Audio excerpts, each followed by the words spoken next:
भाई हमारे ये वीडियो देखिए कितना डेंजर खांसी हुआ है इसको, इधर से उधर जा रहा है, इधर से उधर जा रहा है। पूरा वीडियो देखिए मजा आ जाएगा। देखा डॉक्टर साहब, ऐसे ही खांसता रहता है दिन भर, इसका खांसी किसी तरह से ठीक कर दीजिए।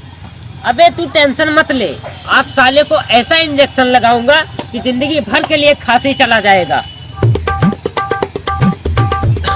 तुम इसका पैर पकड़ो।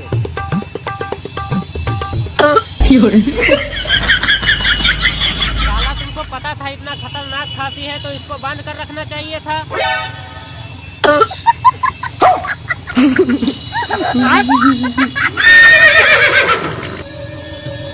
और अभी तो रुको, क्लाइमैक्स अभी बाकी है।